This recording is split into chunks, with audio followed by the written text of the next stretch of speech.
the slices of the band that we are allowed to use. This tells you what power we can use, what frequency we can use, and what mode we can use. So this is very important. We have to live within our regulations because we are regulated by the FCC.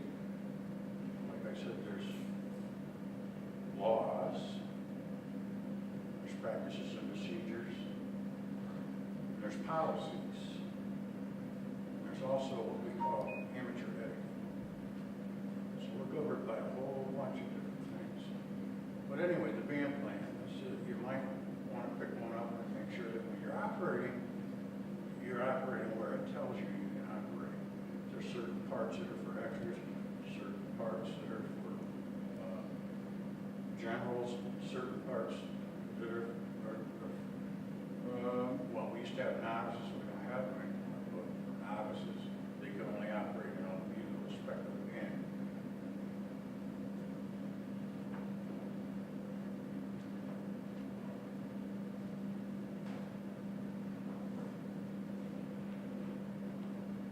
Okay, I've been involved in so many facets of amateur radio I've forgotten, but I've been in it for 50 years.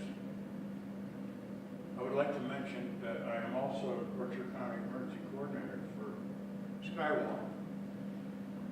And Skywarn is a volunteer service through amateur radio and the National Weather Service. There's a manual, anybody want it?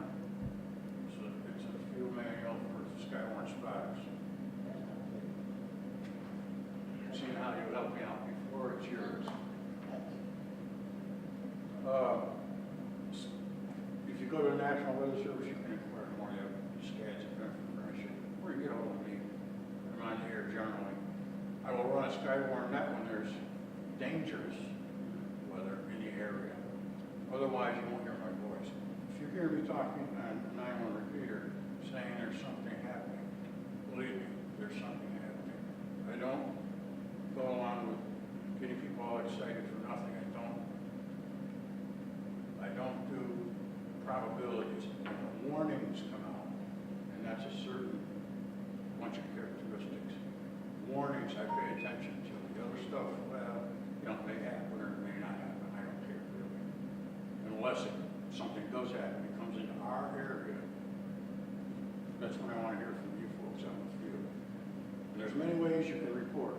I'm sure they went over it before, but you can call me direct over the radio, have a direct link to the National Weather Service. You can report over the internet. There's a spot where you can just type in your information, what happened, a tree's blew down. Mostly they're interested in dangerous floodwaters, dangerous electrical storms, high winds, stuff of that nature, tornadoes, of course, blizzards, things like that. Dangerous, life-threatening weather. You don't want to hear, well, the sun's up. No, they know that. They don't want to hear it. So there you go. Skywarn. John, do they have classes for that? Oh, yeah. Yeah, we have classes held here. And I don't know when the next one is coming up. All right. I can't say enough about the folks that do it now, so come on out and join us, because it's a great public service. It's usually a 3-hour class. What your feet. Held in the evening. I think the next one's May 3rd at 7 p.m. here in this auditorium.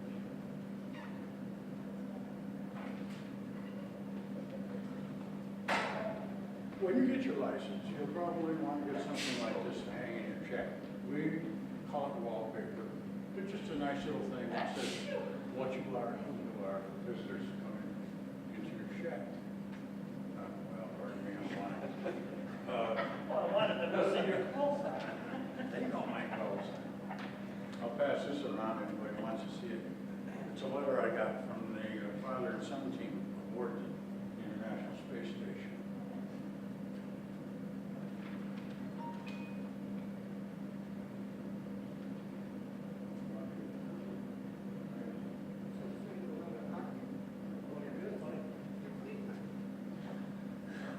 Let me see if I got this right side up. Yeah. When you do enter public service, and if you do join like a club,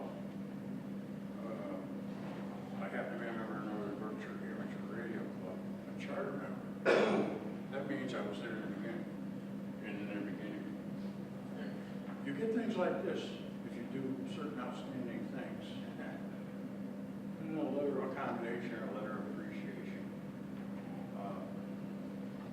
I have a wall full of, we have outside events that we do. It's a certificate of appreciation from the Air Force for participating in communications and security at the Air Force Base during an air show. So, fox hunting. First fox hunter, that was me. And I got a certificate for doing that. Big deal, but it's fun. And then we have our standard certificates of appreciation for doing things. Every year, a certain amount of people that have been active in the club get one of these to show them they appreciate what they do. I was a member of the Berkshire Mountain Search and Rescue Team for years. Before we had communications amongst each other out in the field, I got them all interested in amateur radio, so 18 of the members took the test, and they all 18 passed. And then from that point on, we had amateur radios that we could talk to each other on when we were out on a search, which is very helpful. So I was a search team leader, so there's this certificate for that.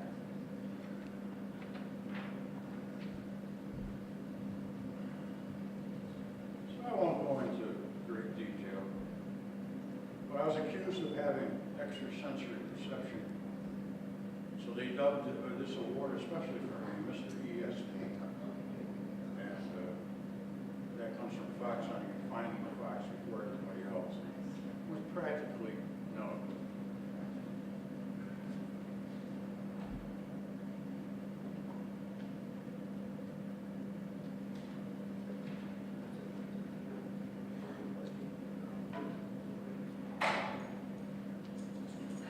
Into antennas. Simple antenna, 18 inches, 2 meters. A connector that's called a what?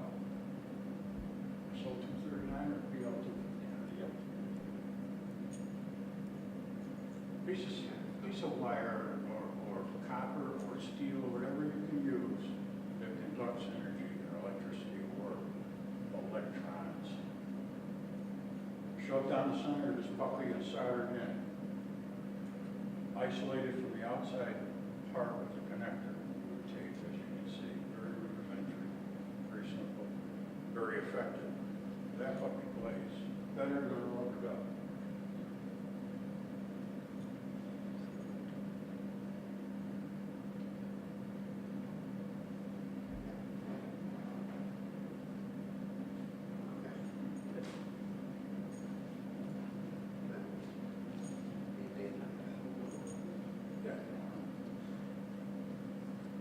These are called QSL cards. Can anybody tell me what a QSL card is? As you can see, there's call signs on it. Card that hands send to one another after they made a contact as a record of that contact. Right. Right. And as you can see on here, there's many QSL cards from the International Space Station. The Mir, which is no longer up there. Kings and Queens, there's the King of Spain. Somewhere there's the King and Queen of, where is it? I can't see it. As a technician, you have voice privileges on part of 10 meters. So you can actually start collecting them once 10 meters opens up. Yeah, and this is not specific to the HF bands. You can swap QSL cards on 2 meters. You can swap QSL cards anywhere in the ham bands. You make a contact. You can say, hey, you get a card. It's not. You can have your own made up. But it's interesting because it gives you an idea of what countries and stuff that you spoke of. And there's one here from the Pope. Makes all the Catholics happy. Spoke to him on the radio. He was an amateur radio operator. I got blessed by the Pope. So if you want to check these out on the way out and stuff, they're surprised who amateur radio operators are. Joe Walsh from the Eagles. Tim Allen, he's actually got his extra class. Actually, they used their station on the Last Man Standing, that they talk live from that station. Oh, It's an really? actual active station. Huh. They have wire antennas on the studio roof, and they'll have, all of a sudden you'll be scanning through the radio and you'll hear, I forgot the call, but, Last Man Standing station. Huh. It's a pile up. There's Yeah. 1,000 people out there trying to talk to them. Yeah. They actually do publish their frequencies on Facebook. They'll let you know when they're on the air. Vatican used to have their own amateur radio station, they closed it down since, unfortunately. But, yeah, that's kind of a relic, I'm kind of glad I made the contact. I was at a county fairground putting on a demonstration for folks in amateur radio. I had my radio on a card table, I had a stick in the air, ham stick, and I was babbling. And all of a sudden I hear a Vatican come back, and next thing I know, it was a crowd of folks. Yeah. I want to caution you people about RF and RF exposure. How many people got one of these? It's a cell phone. How many people got a cell phone? See your hands. I think just about everybody, right? I have him radio. Yeah. These puppies operate up in gigahertz. The higher the frequency, the less energy it takes to do damage to human tissue. There's still a debate going on just how dangerous these puppies are. Because where do we hold them? Right here, next to our brain. Think of what a microwave oven does to an egg. And that's what's happening with microwaves in your brain. If you get too close to the transmitting station, or you run too much power in a microwave band, you do serious damage, if not death. Microwaves are dangerous. You have to know what you're doing when you're playing up in those frequencies. Using waveguide, waveguides like a tunnel for the radio waves, the electrons to go through. It keeps it from radiating anywhere else. No, I got a message. Must be time to quit. Watch out for people next to your antennas, especially on HF when you're transmitting. If they hit the hot side, they can be notified the air will come down and take them away. Watch out for towers and antenna masts that you put up. Stay away from the feed lines, power lines of electricity. Even if it's far away, if it's as far as your antenna is tall, don't do it. Because if the wind blows it down, it's going to touch that wire. Comes through your house, it's going to set your house on fire, blow your radio up, all kinds of bad things. So be mindful of power lines, especially with barrel wire antennas like I showed you, that 10-meter antenna. And just take a little time to understand what you're doing. Tune your radios. Use a tuner, a box that tunes the antenna that you're using to the frequency of the radio that you want to use. If you use the right tuner, they say you can tune a fish. Well, I don't think so, but you can tune most anything. Gutter pipes that each are made out of metal or aluminum that don't touch the ground. You don't want it touching the ground because it's going to become your antenna. Think about it. The thing goes around your whole house. It's like a big loop. Hey, on here. You have to have good grounding. Grounding's important, not only for the signal reception, elimination of noise, but for your own personal safety. It gives the electricity a place to go in case you take a lightning strike. Lightning's another consideration. Okay, I've said enough. Add on one thing to John, if you don't mind. Yeah. If you're talking about RF and stuff, this is a mobile antenna, it's a magnetic mount antenna. There are other ones that mount into the roof of the cars and stuff.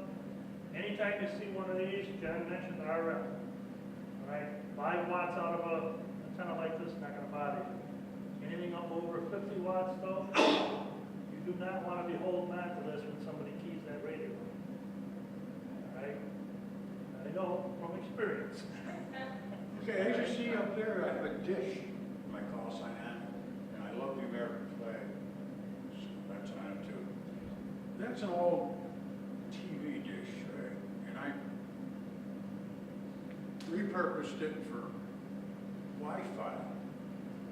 And as you see, there's a tin can that's mounted in the focal point of that dish. Inside the tin can is my Wi-Fi antenna. And I aimed it at my neighbors down the street, and I was able to glom on to their Wi-Fi, and had free Wi-Fi for years. So, I'm sure they didn't mind because it's a motel and they had it for their customers anyway, and I wasn't causing any problems or any interference. But it's out there, but you gotta be careful because you never know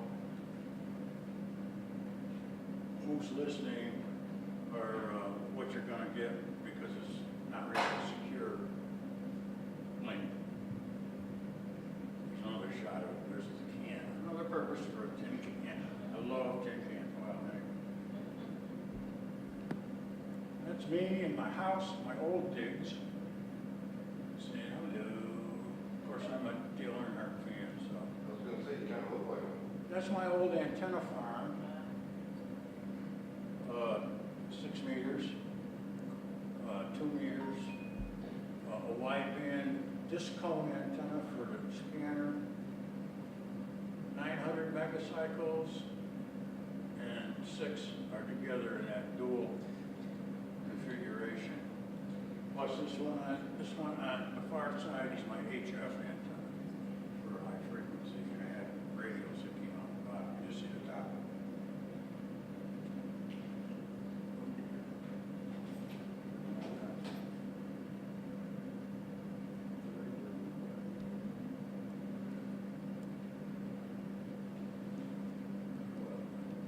Okay, I had some more fantastic, fabulous pictures, but who knows?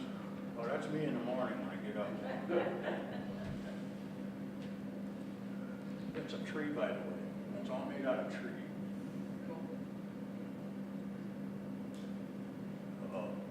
That's me when I was a puppy. I guess, we're on the wrong folder, but that's all right. Okay, never mind. That radio is prepared for war. Pardon? It's about that radio. Can't hear what you're saying. Say it The again. radio is prepared for war. I'll tell you what, that little puppy in my hand spoke with great authority. It was a good communicator. Okay, thank you guys. I think that's all I got. I hope I didn't babble on too much for you, put you to sleep. Anyhow, good luck in your hobby. I've enjoyed it. I'm sure you will too. Don't go too far, John.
I'm going to discuss emergency communications.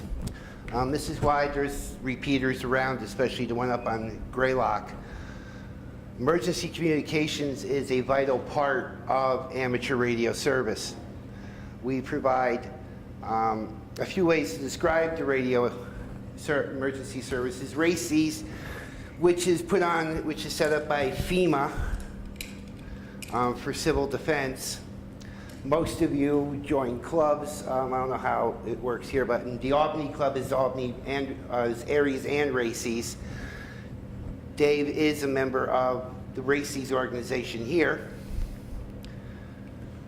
A radio service using amateur frequencies for emergency management or civil defense communications. Civil defense communications encompasses RACES. A radio service using amateur stations for emergency management or civil defense. An emergency service using amateur operators certified by a civil defense organization as being enrolled in that organization. And that's where we go to RACES. The key words here are civil defense. You must be registered to take part in RACES drills. So you must be a member of RACES. And Dave can talk to you guys later about RACES. The Amateur Radio Emergency Service, ARIES, which is what I'm a member of, are licensed amateurs who have voluntarily registered their qualifications and equipment for communications duty in the public service. ARIES service is not as formal as RACES and MARS, MARS being the military affiliate radio service which is operated through the DoD, Department of Defense, and the military, and is often a local service for non-government organizations.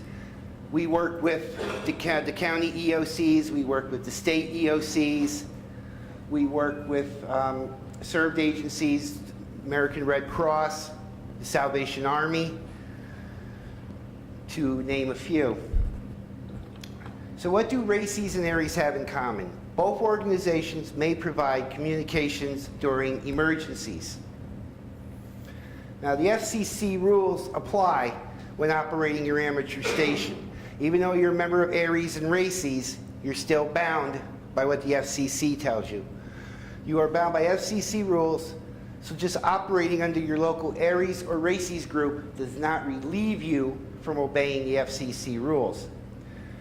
If you have checked in an emergency traffic net, be sure to remain on frequency without transmitting until asked to do so by net control station. You check in just once and don't transmit again until directed to do so by the net control operator. The Western Mass traffic net is here on the 9-1, 10 a.m. and 1 o'clock in the afternoon. It is a directed net.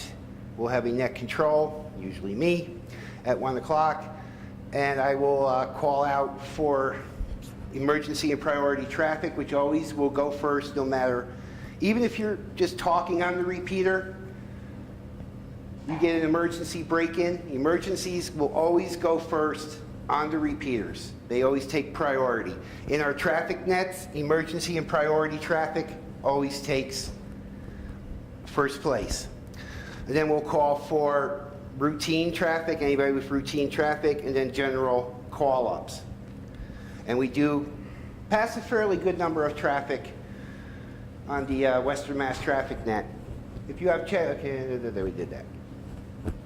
An accepted practice is to get the immediate attention of a net control station when reporting an emergency, is to begin your transmission by saying priority or emergency followed by your call sign.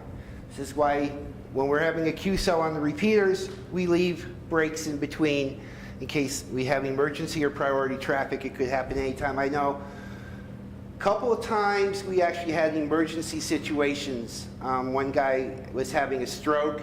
We had to get 911 out to him. And the other one was actually a fire that Phil was driving around at, and he reported. We had to get 911 out. And he came up on the machine, and we gave him the frequency. When we pass formal written traffic, we use what's called a radiogram. On the radiogram, this is from the ARRL. You'll have a number. That number will start anywhere you want to start it. We usually, at the first of the year, we usually start with number 1. The precedence is either going to be emergency, priority, or routine. Usually what we pass now on a day-to-day basis is routine. If we go back to Sandy, if we go back to Katrina, if we go back to the events of 9/11, we would be passing priority traffic. We would be passing health and welfare messages. We did a lot of that during Sandy. We did a lot of that during Katrina. The HX codes, if you look up at the ARR website, our website, there's a bunch of hex codes. What the hex codes are is what you need to send back to the originating station, whoever that may be. And then the station of origin. Well, if you're writing the message, the station of origin would be you. The check. Now, the check is the number of the words in the text. So you see here, it's a happy birthday messages. There's 8 words, so the check would be 8. And then the place of origin is wherever you are at the moment. Time filed is when you write it up, and then the date. The term check is in the formal written traffic message is a count of the number of words or word equivalents in the text portion of the message. To ensure that voice message traffic containing proper names and unusual words are copied correctly by receiving station, such words and terms should be spelled out using a standard phonetic alphabet. Now, the reason for this is we do pass traffic on HF. So if we have one coming from here in Massachusetts, it's going out to California. Paul, AB1TC, would take it from us. He would pass it through the HF network to California, and sometimes with the conditions the way they've been on HF, you may have to do things phonetically 5 or 6 times for them to get it. Practice makes perfect, and a characteristic of good emergency traffic handling is passing messages exactly as they're received. If you get a message that looks funny, don't try to figure it out. You pass it exactly as you get it. There's things you can do. If you can question it. You can, if it's not immediate, it has to go out. You can send a message back to the originating station for clarification. But usually we get them just as they're passed. Only in necessary situations involving the immediate safety of human life or protection or property are amateur radio station control operators ever permitted to operate outside the frequency privileges of their license class.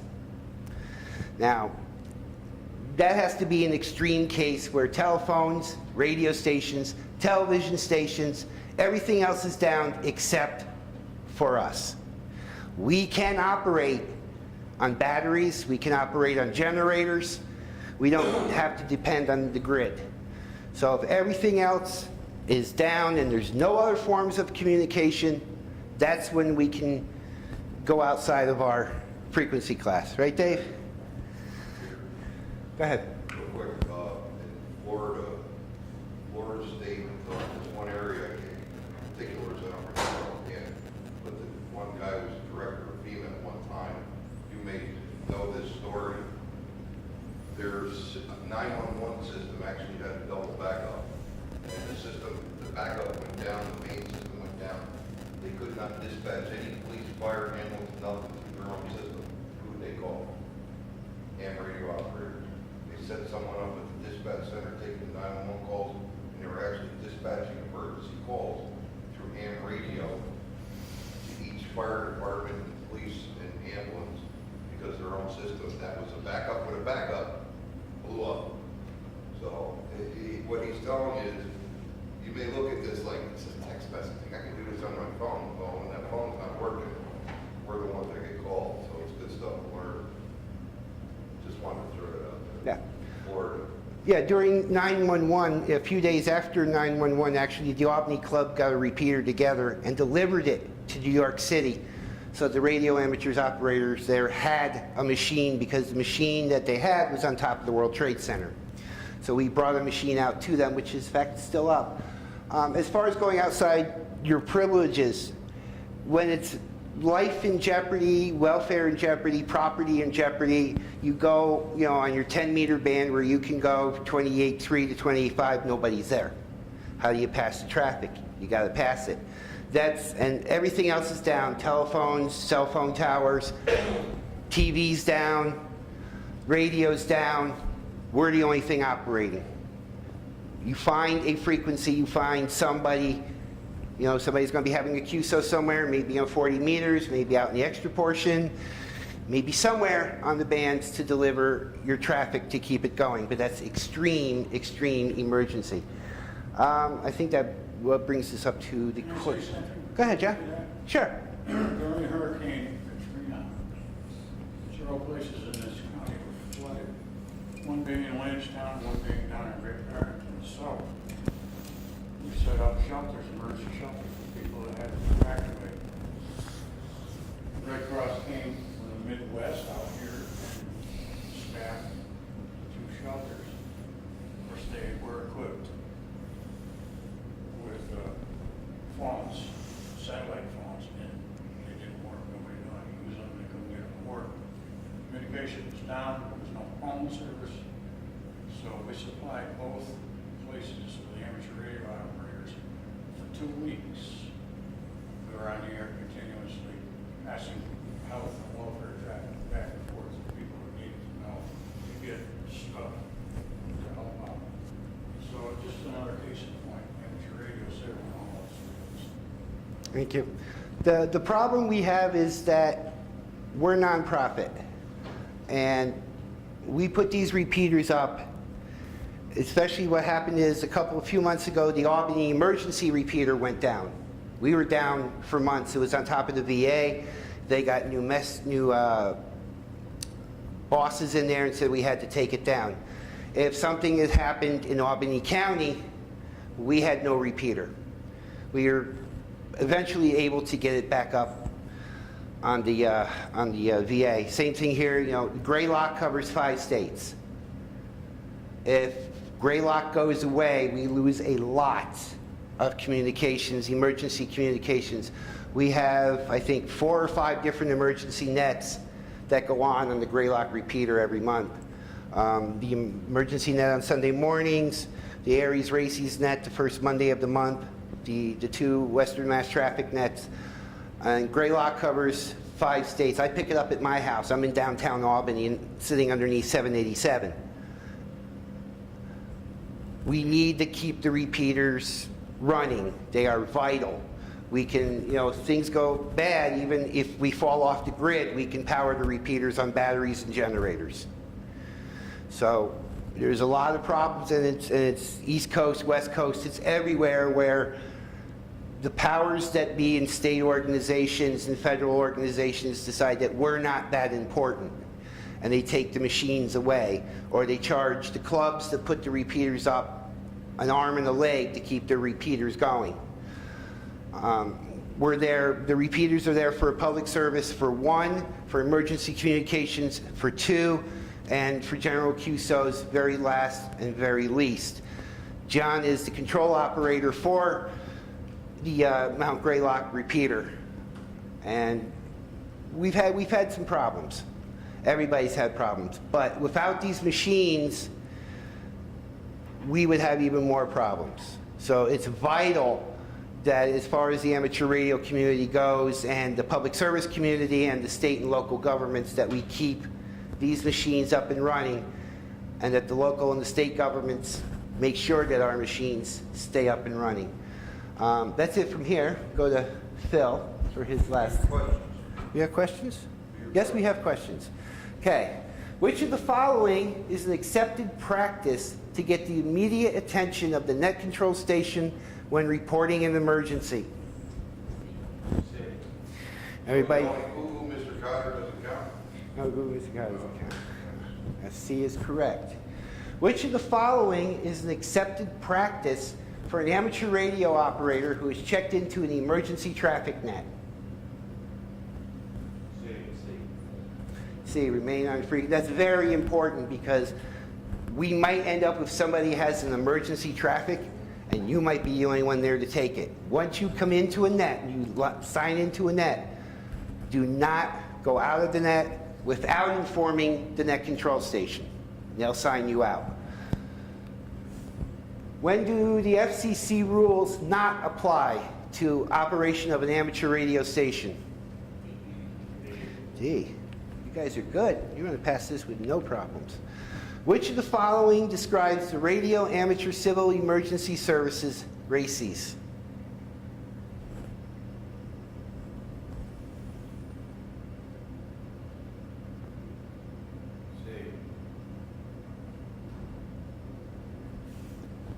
You all in agreement, C? D, all of those. Let me back that up. Too fast. All those are correct. Okay. What is the Amateur Radio Emergency Service?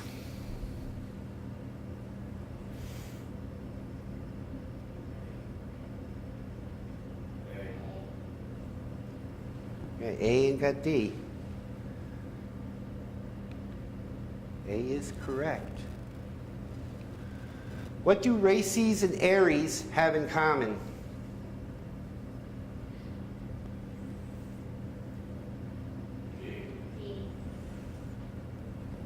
D is correct. Are amateur station control operators ever permitted to operate outside the frequency privileges of their license class?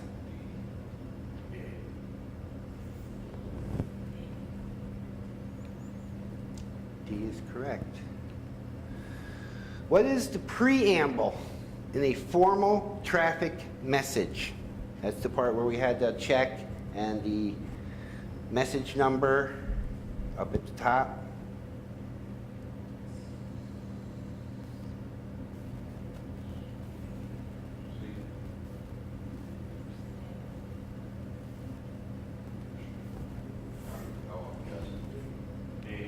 D. That whole top line, the message number, the station of origin, the priority, that's also, it tracks as it goes through from point A to point B. Which of the following is a characteristic of good emergency traffic handling?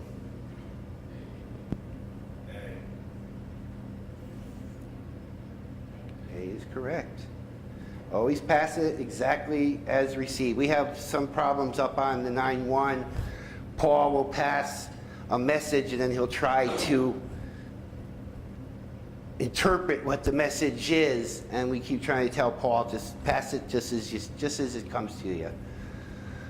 What should be done to ensure that voice message traffic containing proper names and unusual words are copied correctly by the receiving station? C? C is correct.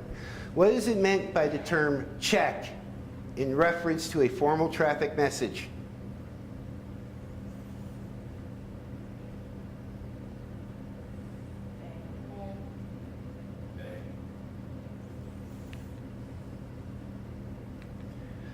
Okay, that was it for emergency communications.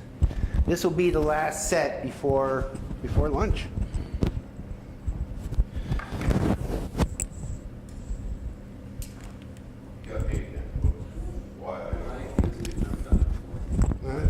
No, you're right, I can't. Darn, I got that once, now I don't get it again. I never did it before.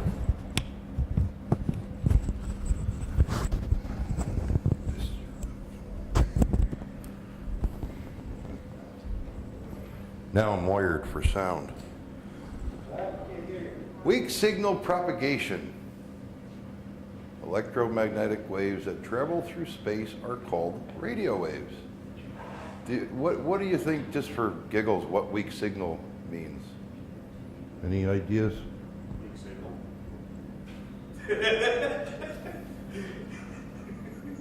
You do realize I know where you live and I know what route you're taking home? Weak signals are, it's probably going to... Why, wise guy. Yeah, he's right though. The signal, like, it just, even if you put 100 watts into the air, it could drop off. You'd have a weak signal, and you know, it just basically, it's really easy. The earth is round, or at least at that point it is. Maybe over here it's flat for the flat earthers, but the radio horizon is the distance over which two stations can communicate by direct path. What do you think direct path means? 90%. Very good. So if there's a hill in the way, Unless you're gonna get some knife edge action or. direct path. And if there's a hill in the way, Not gonna go through. no longer a direct path. Go to repeat. Wow, she's gonna be good. Wow, God bless you. To the refractive, am I saying that right? Index of air on radio signals. Believe it or not, the air can play havoc, and Peter knows it quite well. Signals, VHF and UHF radio signals usually travel somewhat further than the visual line of sight distance between two stations because the Earth seems less curved to radio waves than to light. Light is pretty straight. It doesn't want to deviate. It doesn't go anywhere else, really. Radio just can go everywhere, which is nice. And it can be a pain in the butt, too, if you're watching TV and the wife is watching TV and you key up the radio and the TV goes black, you know about it. Believe me. So, let's see. Yep. UHF signals are usually not reflected by the ionosphere. So direct not via a repeater, UHF signals are rarely heard from stations outside your local coverage area. Basically, they go straight through to space. So when you start talking on VHF, UHF, just remember that when you go to whoever on the other end and go, you know, can you pick up a gallon of milk? The alien that's sitting on Pluto is going to hear that. So make sure you get the right milk and they don't come after you. There's other like HF, which we're going to be doing in a little bit, actually will bounce off the ionosphere and come back down. So that's where you get the distance to bounce. What's that? Well, I hope it ain't green. A knife edge diffraction might cause radio signals to be heard despite obstructions between the transmitting and receiving stations. Knife edge diffraction radio wave path. Okay, the line of sight, here's your transmitter, there's your receiver, and they say the knife edge is at the tip of the mountain there, so it'll kind of, it looks like it's almost kind of dragging it back down. They kind of suck it in there and bring it back down, and it kind of, sort of sometimes helps, sometimes doesn't. Where it shows here, it hits and it will expand again. So this is more HF. I mean, you do it in VHF, UHF, but this is more, to me, I could be wrong, John knows a lot about this stuff, more than me for sure. But it's just something to, you know, you'll learn this as you go on once you get your ticket, and you'll be using it all. Characteristics of VHF signals received via aurora reflection are signals that exhibit rapid fluctuations of strength and often sound distorted. 6 meter and 2 meter radio waves will bounce off an aurora curtain. When you do get your ticket, you're going to hear some people go, 6 meters is awesome. And you will have full capabilities on 6 meters. It's 50 megahertz area. It's up, it's below the 2 meter area. 6 meters is, it will one day get from here to the wall, and the next day it won't get from here to the computer. It's very finicky. It's kind of like having a girlfriend or a wife that might be mad at you one day, and the next day she's buying you roses. I don't know. It's an awesome band. You can literally when you transmit, it will bounce off of the aurora. When there's an aurora, it will bounce off of the meteor scatters. A lot of people pay close attention to that because it's such a fun band. Last summer I got to Florida with 100 watts and just a vertical antenna on 6 meters. It's not easy to do, but it's not hard to do. It just when it wants to let you do it. There's one gentleman in Albany or in Schenectady. He loves Aurora 6 meters because you're bouncing off the North Pole of the Aurora. Someone else could be hearing you in California or Russia. And on 6 meters, that's, yes, thank you. It's awesome. Or the Linoids and the Leonids. I say that wrong every time, and believe it or not, I do astro imaging. I have telescopes out the yin-yang, and I still can't pronounce it. Meteor showers are fun for hams. The 6 meter band, there you go, is best communicated for that. It's just, I can't say it enough. It's just so cool. It really is. To think about that. You know, you're bouncing off a meteor. Really? Yeah, you are. It's awesome. Tropospheric scatter is responsible for allowing over the horizon VHF and UHF communications to ranges of approximately 300 miles on a regular basis. This is because your signal gets caught up in the warm air inversion located in a tropospheric sphere. It is also called tropospheric ducting. When you get on the radio and you hear people going, oh, you're getting some 2 meter ducting. This is what they're talking about. You'll hear ducting, ducting, ducting. This is what they're discussing. They won't say, some say the tropo, some say other things. Ducting, just listen to duck. It's just basically an open avenue. And I've gotten a couple, well, we got one repeater in Schenectady that gets ducted all the time. So it's fun too. Not often, at least in some areas. Temperature inversions in the atmosphere cause the ducting. So if you get into things like this, you know, once you find your niche and you get into something like this, you're going to learn to pay attention to programs on the internet or listen to the radio. You'll hear things as you get used to your radio and get used to wherever you are on the radio. You'll start hearing little things like, oh, I got static. Well, there should be no static. It'll break the squelch in the radio, and it shouldn't. What's breaking my squelch? So you'll turn your squelch down so you can hear, and all of a sudden you got, I'll use Katie out of Wyoming for an example. Say you're sitting on a repeater and all of a sudden you hear WY7YL. What the heck is 7 land? That's Wyoming. I shouldn't be hearing that. And that's all of this right here.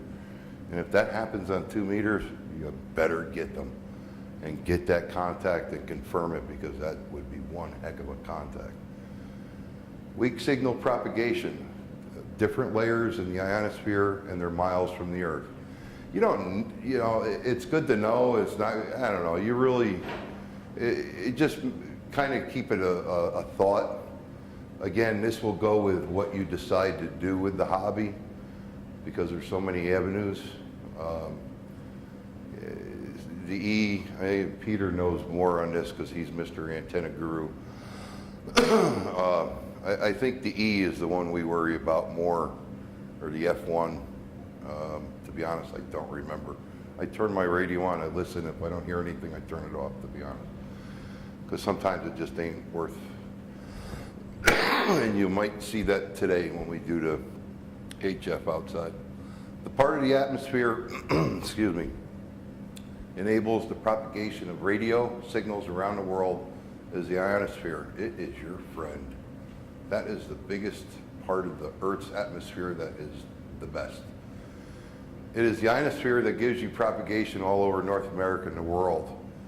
And as you see, it's pretty much, I think these are telling you, you know, it becomes a F layer at night, F1 and F2. Different times of the day also affect what bands go where.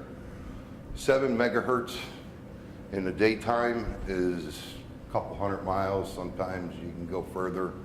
Sometimes it's like a night band, sometimes, you know, mid-evening. Sometimes it don't work at all. Again, it depends on the time of day. You guys will be starting out on the 28 megahertz area. Right now, all of them aren't working right now because of the sunspots and all this other stuff and we're out of a cycle actually. So the bands have quieted down quite a bit. Unless you're Peter and he's got antennas that work that shouldn't be working.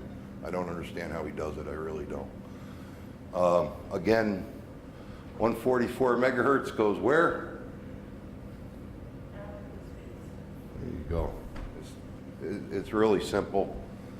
28 megahertz is about the only one you'll be worrying about. It'll bounce off the ionosphere when it's working, when it wants to let it work. Ionosphere layers, differences daytime and nighttime. Again, you know, at night, some of these won't work. During the day, they'll work, and it varies. Even at night, the bands that should not be working at night may work. It happens. I've had it happen.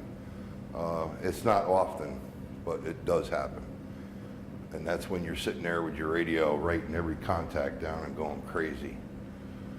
6 or 10 meters are a couple of the bands that may provide long-distance communications during the peak of the sunspot cycle. Unfortunately, we just came out of one. So they're kind of on the downside right now. The time which is generally the best for long-distance 10-meter band propagation via the F layer is from dawn to shortly after sunset during periods of high sunspot activity. In that, if you wanted to work 10 meters, which is a 2800 or 28 megahertz, out of that statement, what tells you, what's the key word there that you would look at, say, on the internet to find out information if it's going to work or not?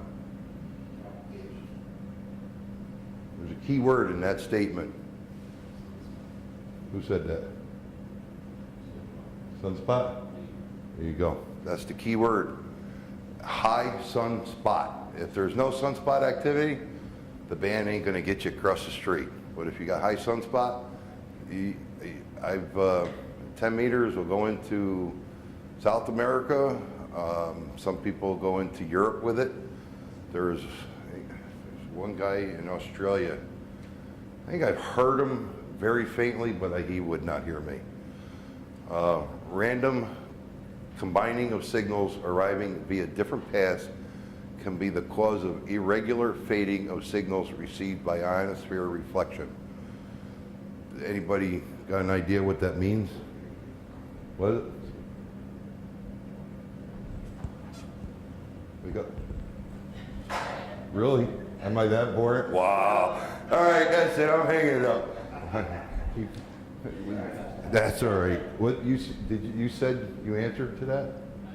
All right. That last statement there, does any idea what that means? Be a different paths, random combining of signals. What it is again, I use him as an example because he's going through it right now. Your signal will actually bounce off of things, and you get two different paths, and you'll get a flutter. Or the signal will fade. It'll go on the meter. It'll bounce up and down, and they'll fade in and out. And that's as you learn, you'll learn things like that, and it will tell you a lot as to what's happening with the band and what you can do at the time or what you are not going to be able to do. Sporadic E propagation is the most common, associated with occasional strong over-the-horizon signals on 10, 6, and 2 meter bands. Again, 6 is, I just love 6 meters when it wants to be nice. 10 meters right now is on the downside, unfortunately, so is 6. 2 meters is you got the repeaters, there's sideband on 2 meters, but a lot of people don't use it just because those radios can be very expensive. When VHF signals are being received from long distances, This usually means the signals are being refracted from a sporadic layer. Okay, so if you're getting someone in Florida on VHF, which is 2 meters roughly, that area, 6 meters, you'll know that sporadic layer is happening. So you know what the atmosphere is doing. It's kind of almost telling you what a weather, sort of in a way, for the atmosphere. The orientation of electrical field or electric field is the property of a radio wave is used to describe its polarization. It is easy to remember this because the E field is the same orientation as the antenna element that creates it. Horizontal wires have horizontal electrical fields. Vertical wires have vertical electrical fields. So vertical, vertical. It's that simple. Skip signals refracted from the ionosphere are elliptical, polarized. This results in that either vertical or horizontal polarized antennas may be used for transmission or reception. What does vertical or horizontal polarized antennas mean? Anybody got an idea? Dude, you're Peter's buddy. You don't know this? Come on. You get anybody? Go ahead. Vertical polarized, it's vertically across, it'd be like a dipole. Yep. Horizontal or your beam. So, that's not good Well, your vertical is this way. Horizontal is there. this way. Yeah, I'm sorry. So Yeah, I have- horizontal is a beam or a Yagi. Yagi is the ham term, beam is the CB term. That's the flat antenna. That's basically your antenna. Something like this, instead of being vertical, turn it sideways. That's Right. horizontal, that's horizontal polarization. It will shoot straight out with a couple more pieces of metal here. That's horizontal. This is vertical. That's why I use dipoles, it's more or less, Dipole is horizontal. Yeah. horizontal. Polarized. Yeah, You can use either or together.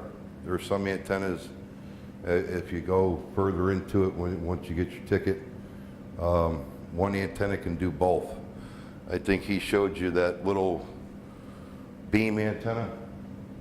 You can build them to actually switch between the two. You can turn a switch and make it vertical, or you can turn a switch and make it horizontal. You can make them do one or the other or both. Antennas is an awesome part of this hobby. It really is. What? No, sir, what? Yeah. Well, hey, you're gonna have questions tomorrow. What is a usual name for electromagnetic waves that travel through space? shade. Sound waves don't travel through space? Nothing there when we travel through. There you go. Yeah, Peter, you guys are right on it. What is the radio horizon? Egg.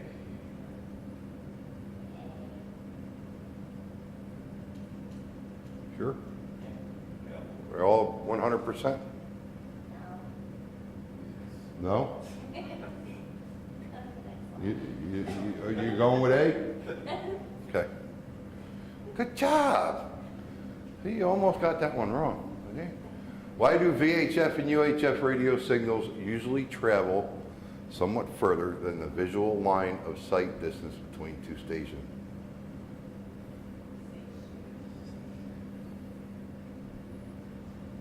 Really? Huh? Shade. I thought you said D. No. You said C? You sure? Let's see. You're right. I promise you guys, let's see. It's an easy question if you think about it. Light travels one way, straight. The only way it bends is in a fiber optics or gravity. Gravity will bend light. Why are the direct, not via repeater UHF signals rarely heard from stations outside your local coverage area?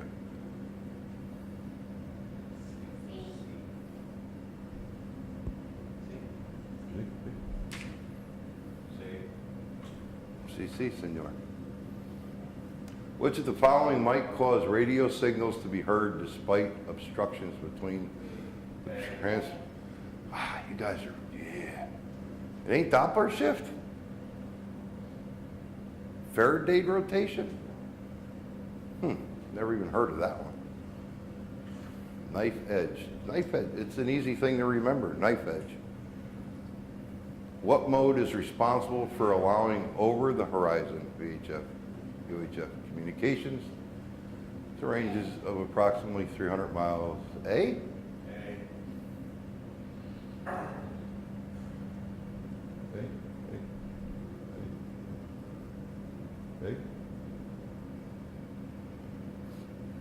I got a funny feeling there's going to be 7 people with tickets tomorrow, or soon thereafter. What causes tropospheric ducting?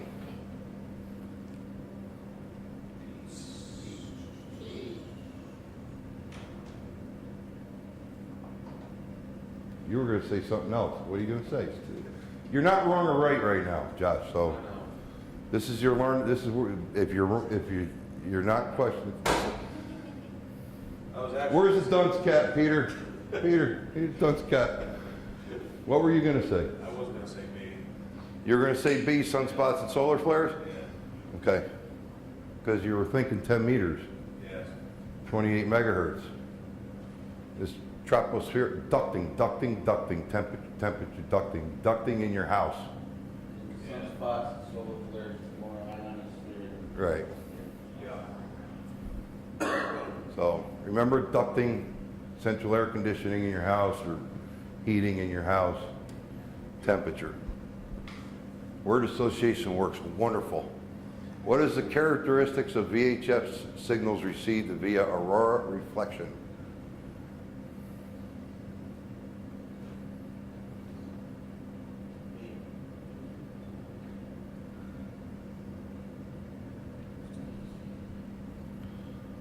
Yeah, B. The way to remember that is the aurora borealis flutters. Well, that's not what makes it all do that. That's not what makes the signal, The but fluctuations and fluttering are easy enough to remember. yeah, it's just the ions and all that stuff that are in it when it happens. When the sun decides to say, "Hey, I'm still here." What band is best suited to communicate via meteor scatter? B. It ain't 2 meters? Why not? To what? There you go.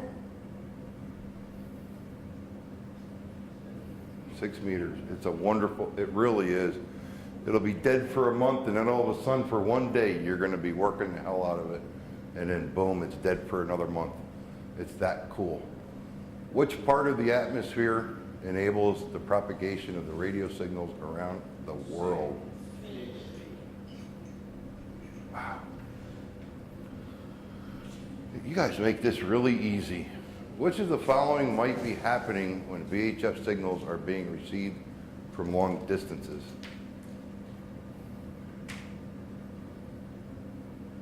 C. B. Good job. Extra rations for everybody.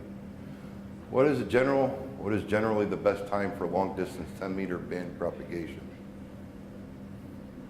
Wow, that was quick.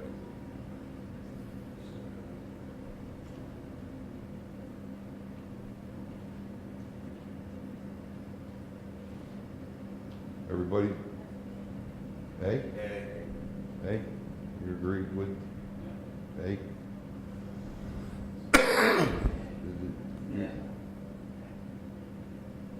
Hey, you got it. High sunspot, 10-meter band, sunspot. Just put those two together. Sunspots, 10-meter band. Sunspots love 10 meters. 10 meters love sunspots. It's like they're a marriage made in heaven, literally. Which of the following results from the fact that skip signals refracted from the ionosphere are elliptically polarized? Yeah, too good. Which of the following propagation types is most commonly associated with occasional strong over-the-horizon signals on 10.6 and 2?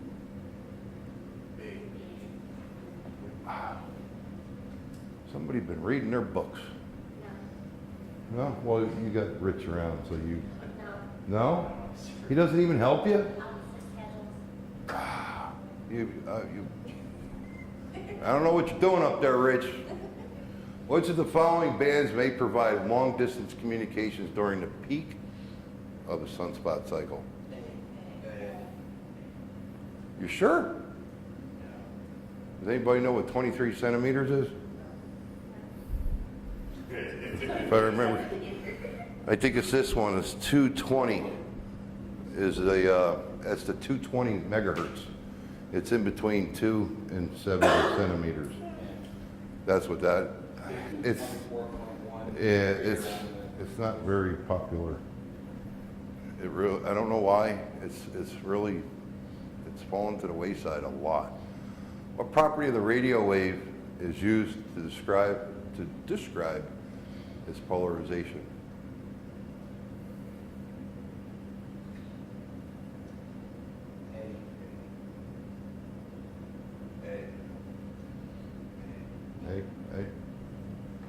One thing to remember with this radio wave is electric. So it's how you remember electric, radio wave, electric.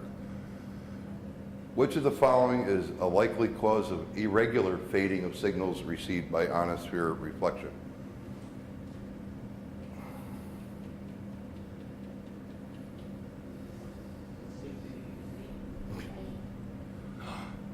You said A? I heard you. As soon as I clicked, I heard you. You said A. Did she say C? I could have sworn I heard A. Well, it was start of the season, so. Which of the following is likely cause of irregular, didn't we just do this one? Let's say, I thought I hit the button. Well, there you go. Did I go the wrong way? That's, so, there you go. I think we're breaking for lunch. Peter? Talking to outer space. Talking to outer space, that's only if the aliens talk to you. oh, okay. It's different if you're talking to them. Oh, okay. Got it? Yes, I quit. I'm going home. On your tech license, believe it or not, you can talk to the ISS. You can talk to the amateur radio satellites. Yeah, it is. What a thrill to talk on your small handheld to an astronaut. It happens a lot.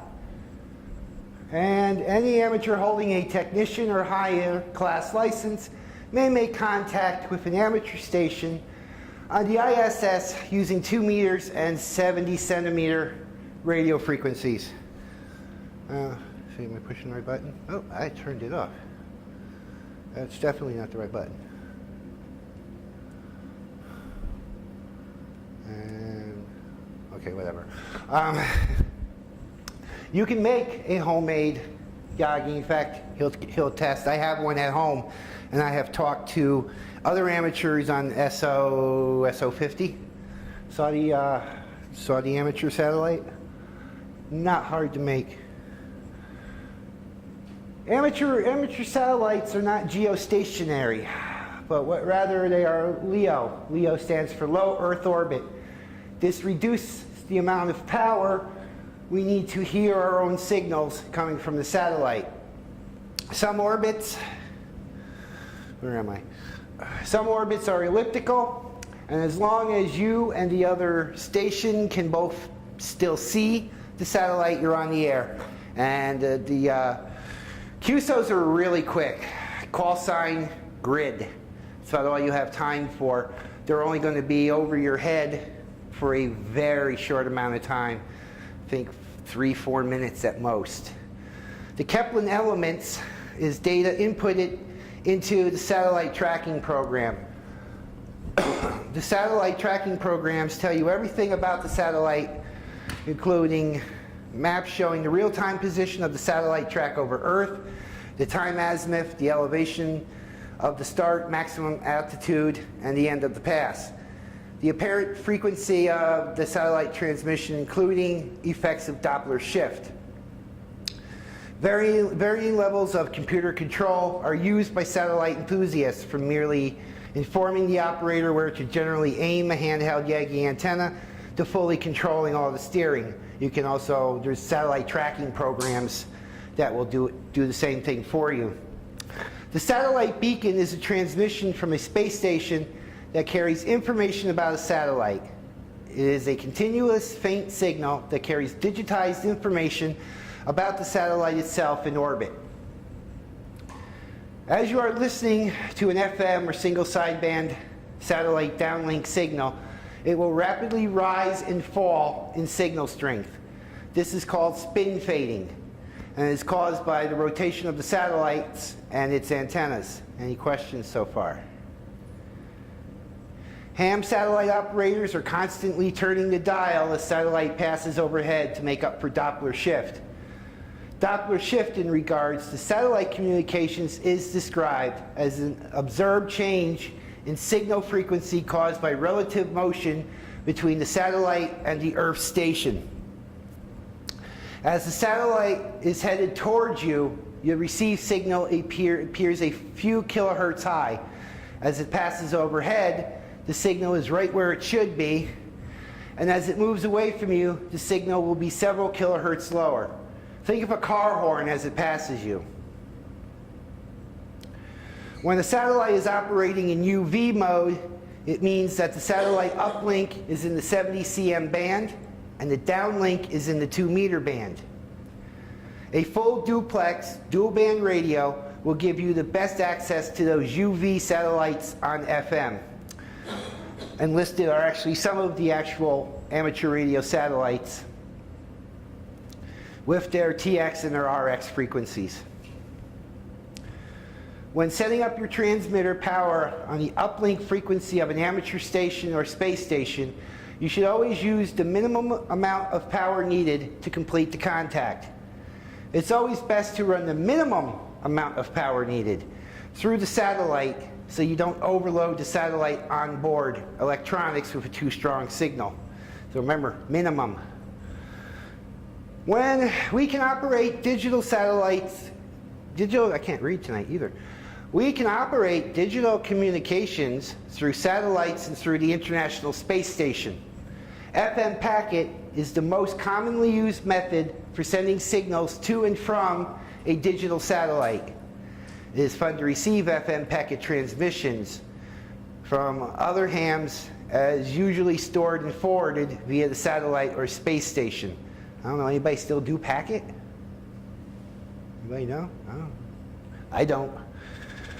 The way we determine the operating parameters of a distant ham satellite or a mountaintop ham radio repeater and weather station is through telemetry. The FCC defines telemetry as a one-way transmission of measurements at a distance from the measuring instrument. We can just walk up to a satellite and flip a switch. So we can't. So we use telecommand signals to control those distant satellites and repeaters. Telecommand is defined as a one-way transmission to initiate, modify, or terminate functions of a device at a distance. Okay, questions already. Which amateur stations may make contact with an amateur station on the International Space Station using 2 meter and 70 centimeter band amateur radio frequencies? B. B is right. What do the initials LEO tell you about an amateur satellite? C. C is correct. Which of the following are provided by satellite tracking programs?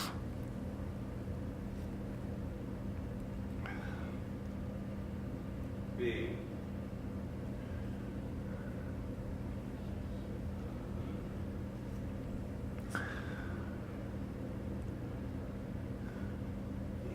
D? B. Oh, that's D. Okay.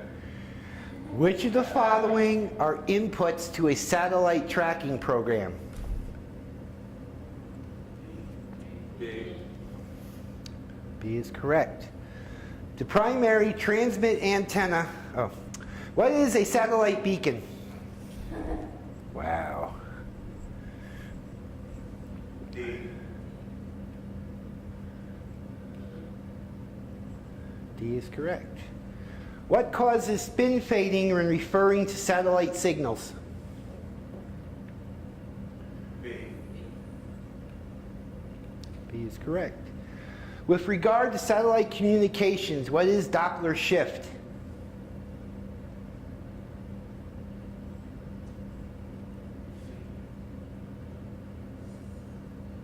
C.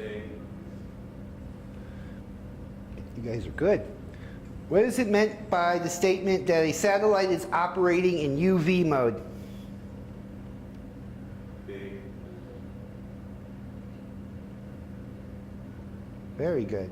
How much transmitter power should be used on the uplink frequency of an amateur satellite or space station? B. What is a commonly used method of sending signals to and from a digital satellite? C.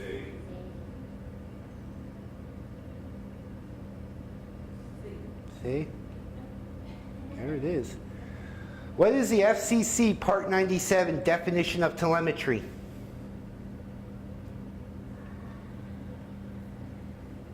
C.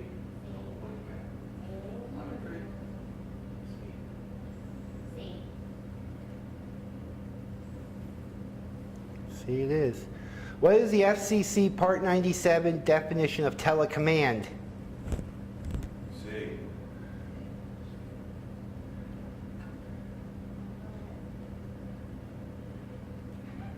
Okay, that was easy, painless. Well, for me it was. Playing with the satellites is fun. Oh, Richard, it's your turn. We're rocking today. We're going to get this all in one day. And decode it and keep going. It's called International Morse Code.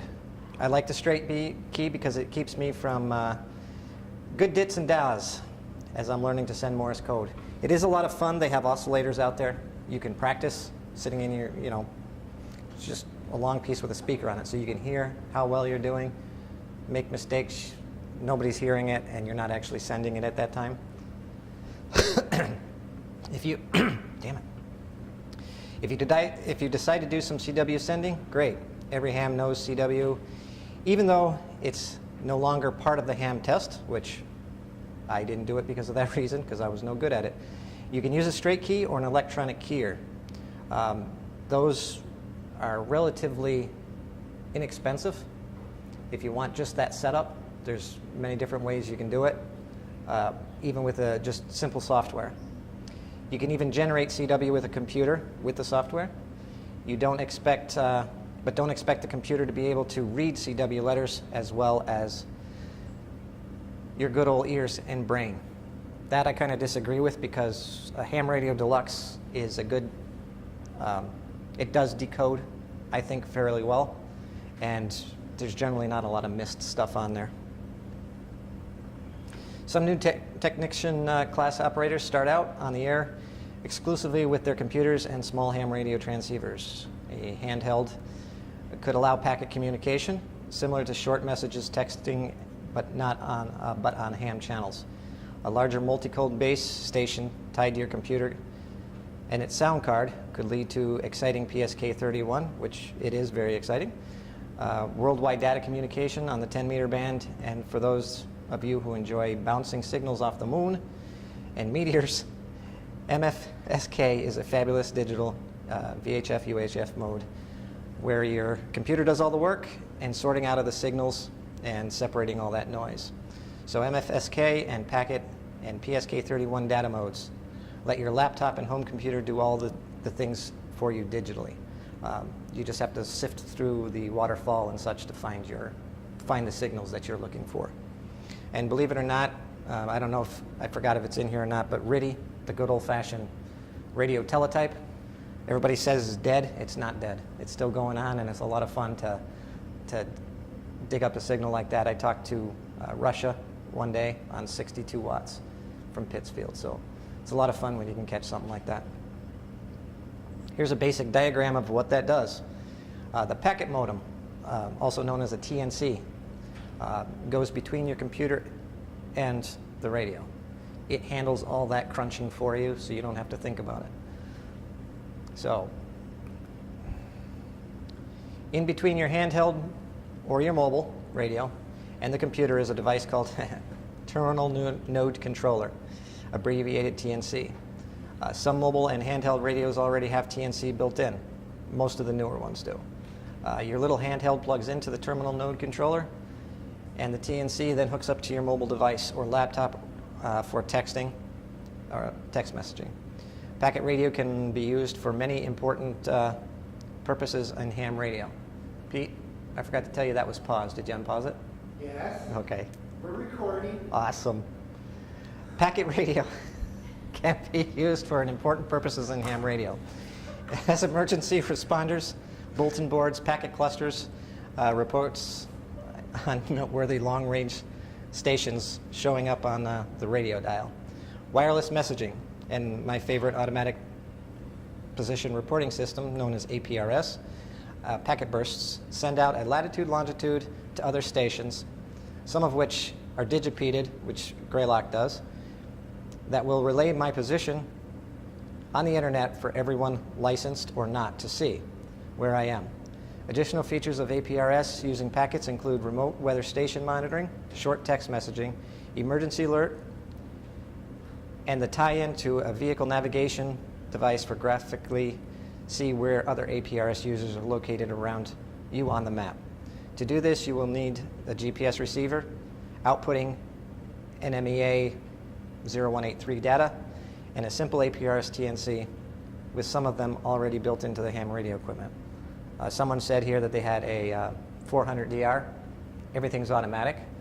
Neat features about that is if you send out an emergency signal and it comes up on my screen, I can lock that.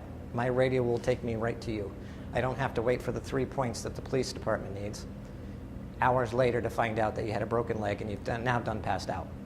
Any one of us that run APRS, you know, we can just get right to you. Packets, also fun. People ask us all the time, why do you want to bounce a signal off the moon? Common answer is because we can.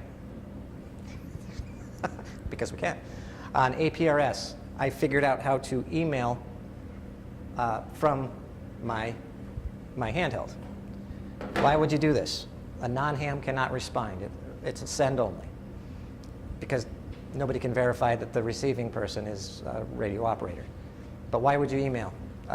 You went out hunting, you got hurt, you can actually send an email to your wife, friend, or whatever and say, hey, I need some help.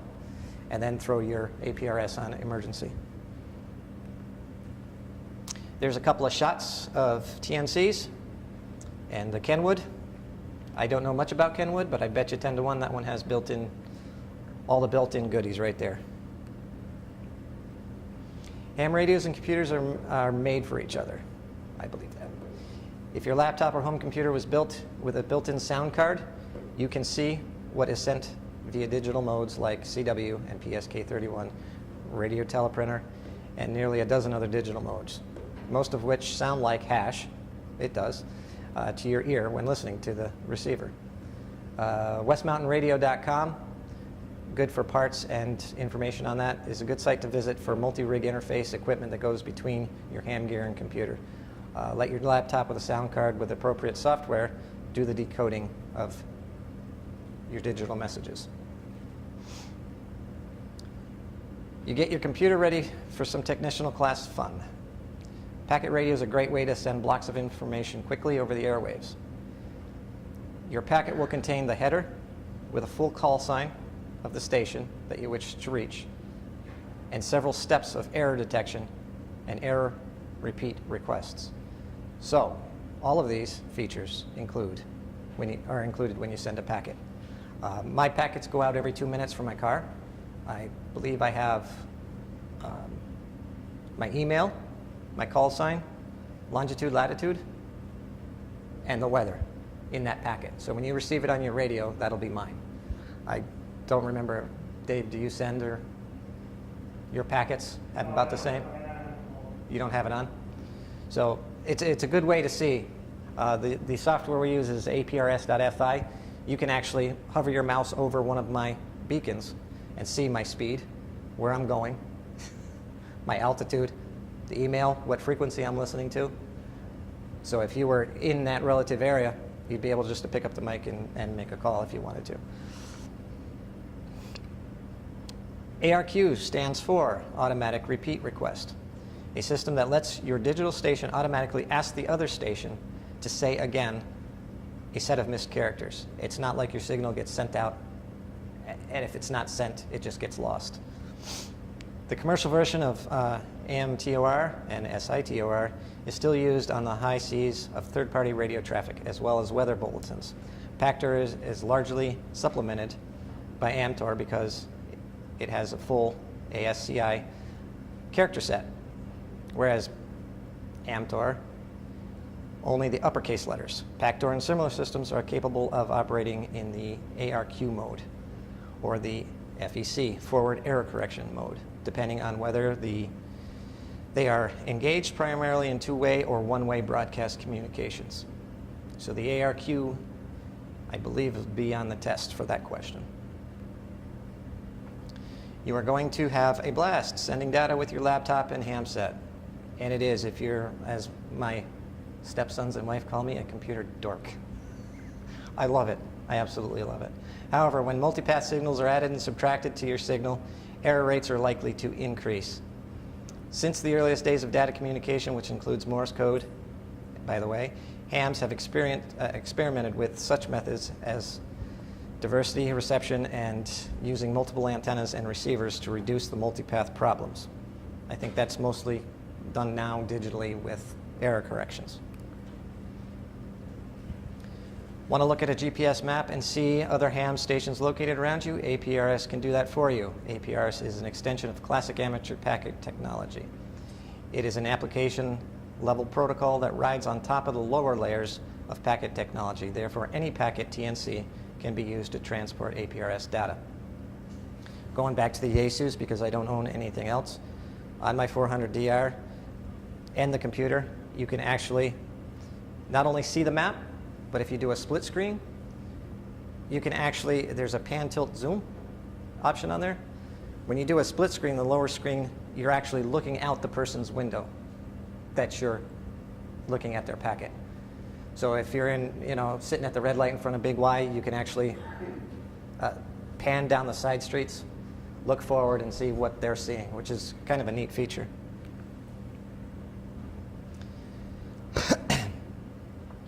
Now that GPS equipment is sized down to fit into your cell phones and ham radios with built-in TNCs for APRS, allows you to automatically send your latitude, longitude, and position packets. For every couple of minutes with nothing more than a little VHF handheld and postage stamp size PCS receiver. GPS receiver. What did I say? GPS?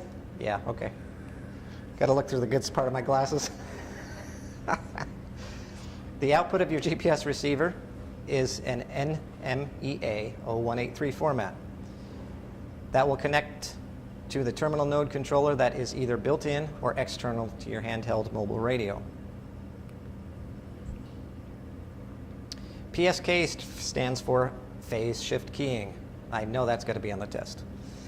And if you listen carefully, a little warble is indeed information being passed over an ultra-narrow carrier.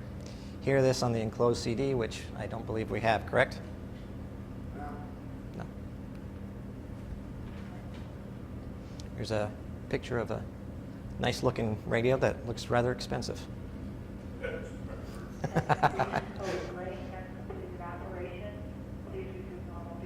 Down on 10 meter band, on multi-mode radio, you may hear the sound of a constant whistle. If you listen carefully, you can even hear a slight warble. And that warble is conveying information that is on a continuous carrier called PSK31. PSK31 is remarkable digital mode that slices through the interference and gets the message through. Sometimes from here to the moon and back again. While the transmission rate is about normal typing speed, it is plenty fast enough to converse with other hams via your computer and multi-mode radio on many of the technical class authorized frequencies. With software in your computer, if you're doing, say, CW, this guy is doing 90 words a minute, and you're new to all this. You're not going to be able to copy it by ear yet. The software is nice because when you type whatever it is you want to reply, it'll speed it up to his level, and it'll drop his level down to you when you receive it. So it's not like, oh, I can't talk to this guy. The computer actually does well with it. I mean, most of these new computers have great CPUs in them and stuff like that. So,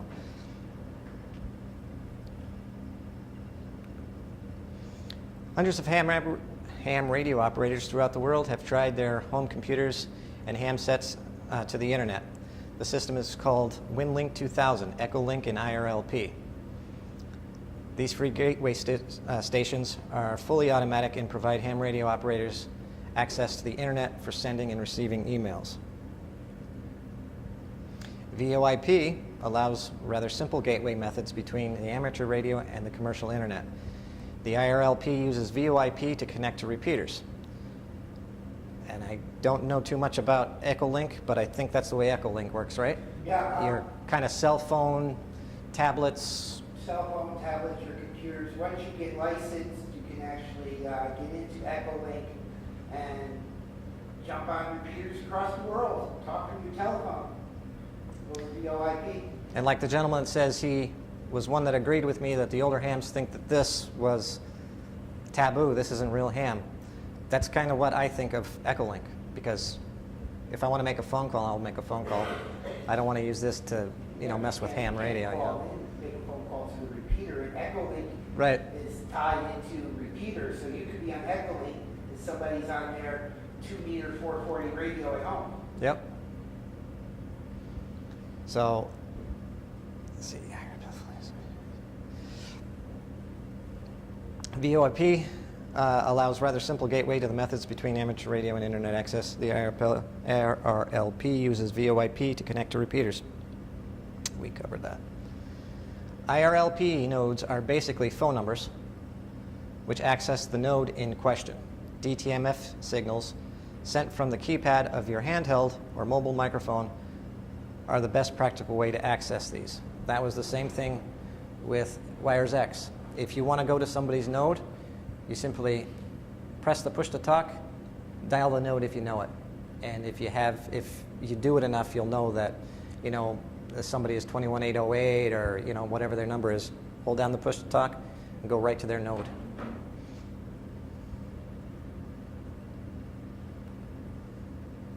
One of the most amazing things about the TCP/IP protocol, around which the entire internet was wrapped, is how well it adapts to new technologies. And not even remotely through when it was first put together. The voice over internet IP uses a well-established TCP/IP packet switching. That'll probably be on the test. I imagine everything in red will be on the test. To switch packets of voice over exactly the same hardware as everything else internet related. Just so you know, anything in red could be on the test. Yep. So the tones that you hear, and Dave spoke of earlier that we were having a problem with on the repeater, was somebody actually keying up and just hitting. Basically, your number keys becomes the tone. That's the way to access pretty much anything digital. That would be a news. If you get into Wires X, you can actually gain news from around the world by entering different nodes through DTMF. And you can program those, so you don't have to hit the same numbers each and every time. Okay.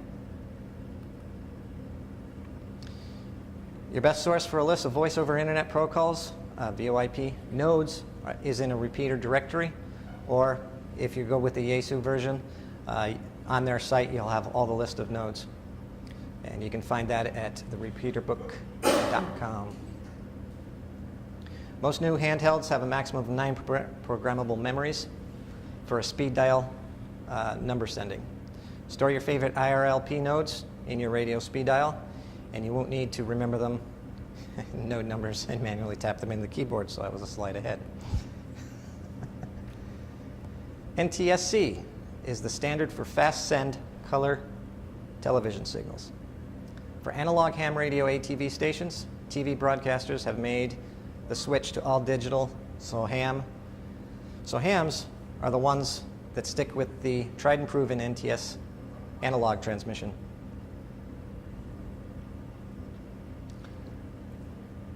And it stands for National Television System Committee.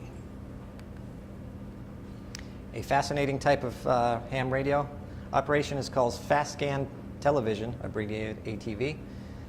Hams can send fast scan television pictures directly through a special fast scan television repeater over hundreds of miles. Fast scan TV is a very wide, about 6 megahertz, and can be found on the 70-meter band and higher, where equipment cost is modest, especially if you already own a video camera. I have yet to try that, but it sounds like fun. I heard it was fun. I think Obi does that, right? Slow scan TV? I do that. Do you? All right, so questions. What code is used when sending CW in the amateur bands? Awesome. Which of the following can be used used to transmit CW in the amateur bands?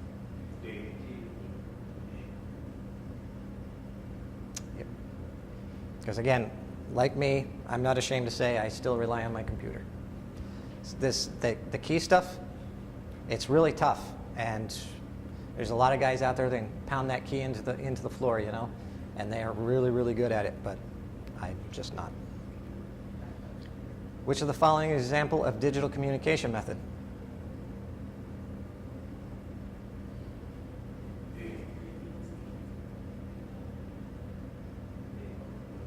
All of the above. Which of the following can be connected between the transceiver computer and a packet radio station? Yep. How is the computer sound card used for conducting digital communication using a computer?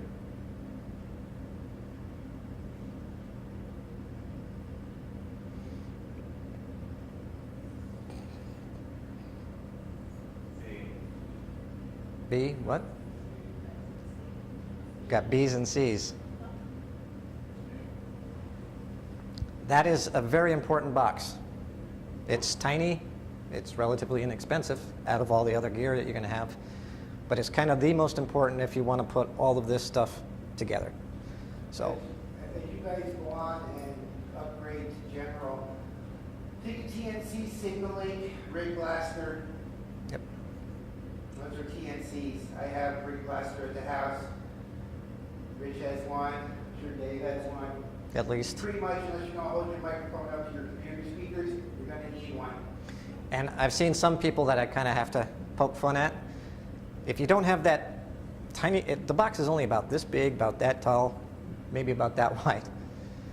Without that box, life is hold your cell phone up or your microphone up to the thing so that it goes into your microphone to digitize it, and then you have to put it back to transmit the signal. That's a lot of stuff. I'm Polish. It's too complicated for me because I get... I did that for 6 months. I know you did. Some people I got to poke fun at. Which of the following may be included in packet transmission?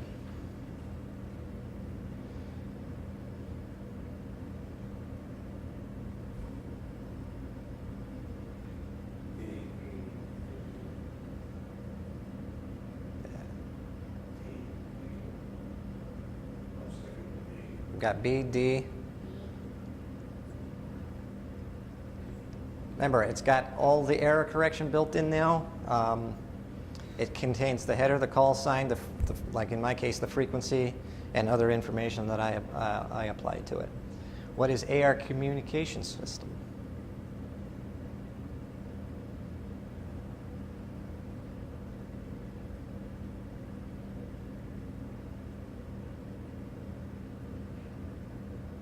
It's okay. See?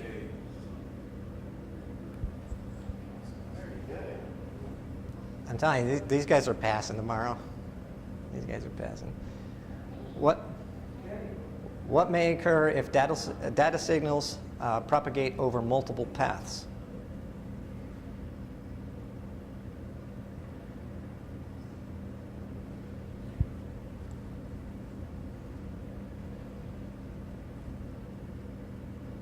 Kind of like the more hops it takes.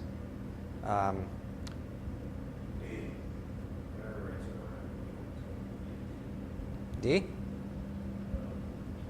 I'm getting tangled in my own cords. Drawers are falling down. D. The more times that signal has to bounce, the more chances there are. The part of APRS is we only do 3 hops.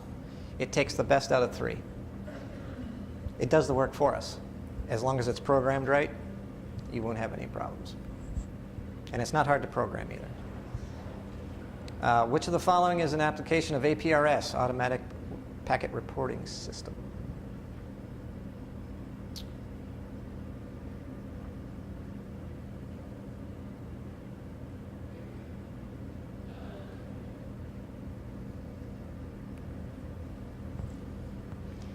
To make that question easier for the test, just think of APRS and GPS. Yep.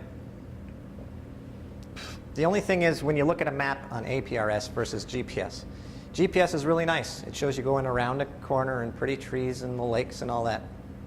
APRS goes between your basically your cookies. You're sending a packet out. So as you open the map and you call up, say, your call sign, hover your mouse over it. Between this and this point, that's as far as you traveled. So it might look like you drove through a lake. It's not pretty by any means, but it's exactly what you did. I don't know where I went with this, but yeah.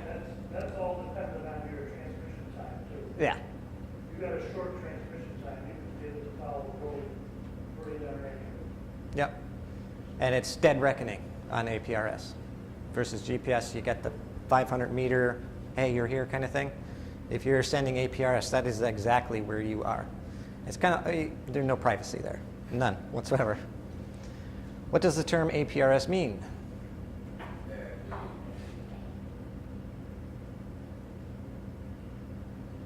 Which of the following provides data to the transmitter when sending automatic position reports from a mobile amateur radio station?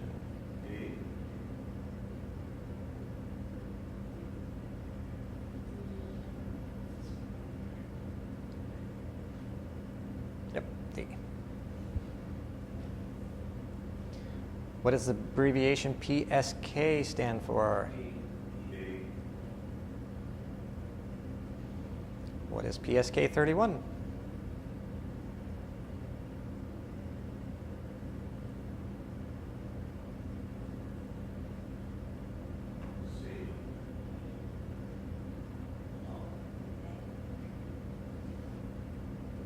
It's a low rate. Remember the slow scan TV, that compressing digital television.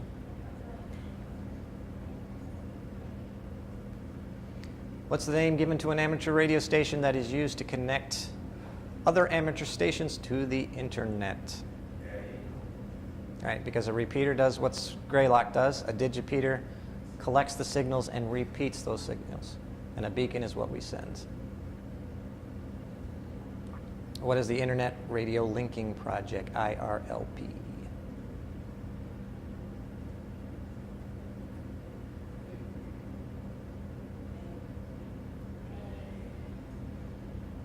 It sounded like we were all Australian. Hey.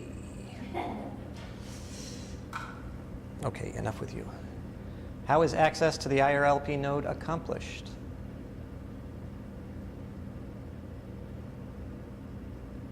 B.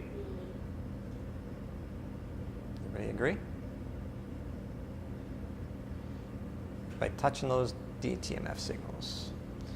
What is it meant by Voice over Internet Protocol, VoIP, and is used in amateur radio?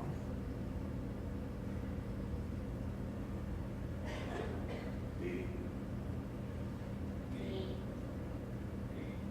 Say B.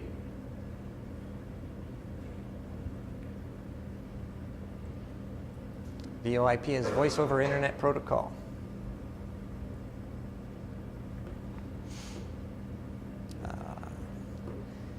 How do you obtain an active list of nodes that use VoIP? A repeater directory. How do you select a specific IRLP node when you're using a portable transceiver?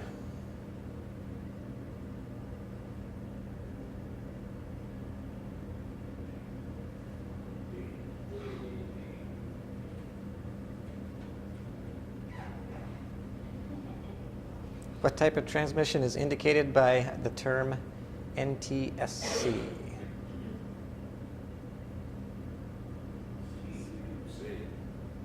There's your TV. What's the typical bandwidth of an analog fast scan TV? Okay, guys. That's it. I think we just test them now and we go home. All right, so. For convenience, compactness, and economy, most modern amateur radio transceivers equipment comes in the form of a transceiver, which combines both transmitting and receiving functions in one package. However, many experienced radio amateurs prefer the performance and versatility of separate transmitters and receivers, also known as separates or twins. They were vastly defined functions, and transmitting and receiving can only be thoroughly optimized. Many manufacturers during the golden age of ham radio built only transmitters or receivers, and the typical ham was compelled to put together his station from a variety of specialized sources or build his own. That's a nice looking Kenwood. Your technician class license, huh? That was a nice Kenwood base station. Nice radio. That is what you're going to dream of. Yeah. Most of us sit there and drool on, and that's about it. When you get your license, you'll be looking over, drooling, and sort of going, I want that, I want that, I want that. And if you sign up for the ARRL magazine or electronic version, you'll go through that catalog and just go, yeah, I want one of those, want one of those, want one of those, want one of those. Your bank account says you're Yeah. waiting for 2 years and you get it. Yep. Or you're out in the doghouse because the wife kicked you out. That's why I want to buy these. Your technician class license puts you in the mainstream of exciting 2-meter 440 operation. You can bounce signals off the moon. You can talk to stations 100 miles away off of meteor trails. This excitement is available to you as a technician operator, but you need more than just a simple FM transceiver. Look for the multi-mode VHF transceiver to get you started on the 2-meter band using CW upper sideband for weak signal work. There is also a satellite weak signal window between 145/800 and 146 megahertz. It takes a multi-mode radio on CW and SSB to work the weak signals. Most of us start out with one of these. They're great radios. Bofang, the cheapest one I found as of today is about 35 bucks. This is a tri-bander. It covers 2-meter 440, 2-meter 440 and 220. I think it was 60 bucks. So it's not bad to get started. Start talking to folks. Get your comfort level and decide which way you guys want to go. Kind of a diagram that I can barely read.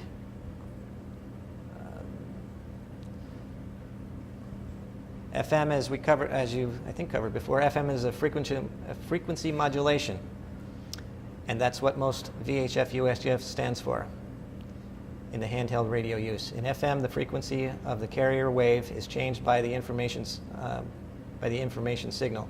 To learn more about how radios work, I suggest Basic Communication Electronics by Jack Hudson, W9MU, and Jerry, I'll slaughter his last name, KB5TZY. And it gives you a phone number there if you want to copy that down. But it shows you the different, the carrier frequencies and how they look. Unlike the common FM mode that you will be using with your dual band handheld, single sideband requires special, not too expensive equipment.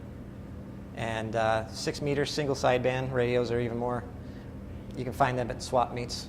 Christ, I think there's a couple of guys here with the club that are selling some. 6 meter single sideband are ideal for bouncing off the ionosphere.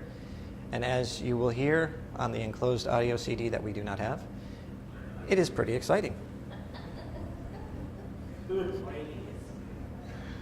We use frequency modulation through FM repeaters on many popular UHF, VHF ham downs. Sideband earlier when they were out in film. Yeah. It is a lot of fun. I mean, to sit there and take something you can barely hear and then actually make it hearing. I think Cody or Kyle, one of them came in one day when I was trying to do it, and it says, why are you listening to R2D2? That's because that's all I can get right now. You know, I'm trying to tune this guy in. But near the bottom of 6 meters, 2 meters, 1.25 meters, and at the 432 and 1296 megahertz, we use single sideband, which uses less bandwidth than the FM.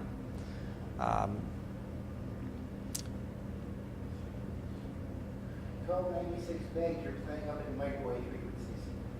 In your technician license, you can go all the way up to 35 gigs, 40 gigs. You go all the way up there on microwave. A form of amplitude modulation is called single sideband. With the single sideband, the amplitude of the radio waves rises. With the spoken word, up to a limit of around 2.8 kilohertz. Some hams employ double sideband so that the radio waves both rise and dip, occupying almost twice as much bandwidth as single sideband. Single sideband is the type of modulation we use for weak signal. VHF and UHF work on technician class frequencies. On VHF, UHF, we always use upper sideband. Always use upper sideband as our communication mode. Single mode. Today, really? She said we were all right, right? We're in a shelter?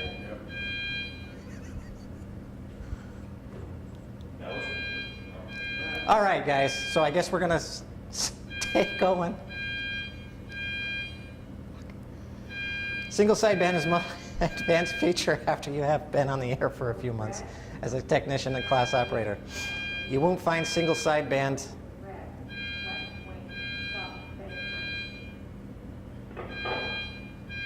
Oh man, you won't find single sideband capability in the ham handheld. You will find single sideband in all of your worldwide high-frequency radio sets. This equipment may also give you 6 meters, 2 meters, 70 centimeters, in addition to the worldwide HF capabilities.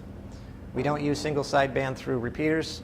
Single sideband is found on the bottom of the most UHF, VHF ham bands. So you will want to try to follow the frequencies, your band plan that I believe John showed you one. They're in most literature, they're online and all that kind of stuff. So 10 meters is 28,400, 6 is 50.125, 2 meters is 144.2, and 70 centimeters is 432.1. No FM is allowed on weak signal sideband frequencies. Worldwide equipment, which includes all of these bands plus HF, costs less than about $1,000. And the prices are getting better because the technology, they got a radio out. I don't know the price of it yet, but it's an all digital, all mode. It's just a phenomenal radio. So that's probably around 15, 18, 2500. Modulation is the process of applying information, voice, video, or digital, into a radio signal. The information modifies some characteristics of the radio frequency carrier so that the information may be transmitted through the air. Inside the brand new dual band handheld is a circuit called the modulator. It is converted into your spoken word going into the microphone into an electrical speech signal that combined with the RF carrier. The modulator is always on the transmit side of your equipment, tied to the microphone. So the modulator is the process of applying information, voice, video, or digital, onto your radio signal. A properly adjusted single sideband transmitter of UHF-VHF frequencies for technicians occupies approximately 2 to 3 kilohertz of bandwidth, depending on your voice characteristics. We employ the upper sideband for the VHF and UHF weak signal work. For single sideband, the normal voice bandwidth is about 2500 hertz on the 2400 hertz bandwidth. Selection would be the appropriate filter. This usually happens automatically, so you don't need to do a thing to enjoy your weak signal work. As a new technician, you will want to explore all that's available to you. And weak signal sideband, or CW, operation is permitted, and again, it's on your test, permitted in at least some portions of all of the amateur bands above 500 megahertz. Multi-mode VHF transceivers are now plentiful and inexpensive. If you plan to do some weak signal work, great. We need more weak signal operators using CW Morse code and single sideband. It will take a little practice to tune your voice properly on the single sideband. You should set your receiver's RIT or clarifier. I know that's a big one, and I think I bombed that one on my test. To the neutral position, and then do your adjustments slightly, turning the big tuning knob for proper single sideband voice operation. You can make any fine-tune adjustments with the RIT or the clarifier. The RIT or RIT control is only found on high-end weak signal mobile or base station equipment capable of single sideband. The receiver incremental tuning control, RIT, also allows you to fine-tune the receiver slightly up or down about 1 kilohertz without changing your transmit frequency, which is useful for working satellite Doppler shift. For non-satellite work, leave the RIT disabled so you are always transmitting and receiving on the same frequency. I know guys that have been doing it for many, many years, and they come out of doing whatever it is they're doing on sideband, try to talk on just a local repeater like Mount Greylock, and they're all off kilter because they forgot to shut their RIT off or some such thing. So if you're doing that work, just remember when you come back to just straight 2 meters to make sure everything is shut back off and turned back down. When we speak into a microphone, sound pressure waves strike the element, which converts the acoustic energy into electrical waves. The electrical waves then are sent along the transmitter that will ultimately transmit the electromagnetic radio waves into the airwaves. Microphone jacks and power connections on the handheld, as well as the mobile equipment, may look similar between different manufacturers, but they are not. Some mobile radio microphone jacks output a small DC voltage to the power, the microphone. Each manufacturer assigns this voltage to a specific pin, and if you accidentally plug in the wrong microphone, you could short the voltage to the ground, zapping your radio instantly. It is expensive to fix. Don't hot swipe mics. If you're good at soldering, look at your diagrams. I can't. I'm colorblind #1. Dave is the one that helps me solder stuff. All radios originate with an oscillator of some sort, somewhere in the circuitry. An oscillator is essentially an amplifier with positive feedback. Some frequency determining components most frequently are resonant or a tuned circuit. Oscillators come with a countless varieties. using everything from vibrating quartz crystals to wobbling atoms as the resonant circuit. Some of these more classic oscillator circuits used in amateur radios are Colpitts, the Hartley, and the clap oscillator. Various multi-vibrator circuits are also function as a small oscillator-like fashion in many digital circuits.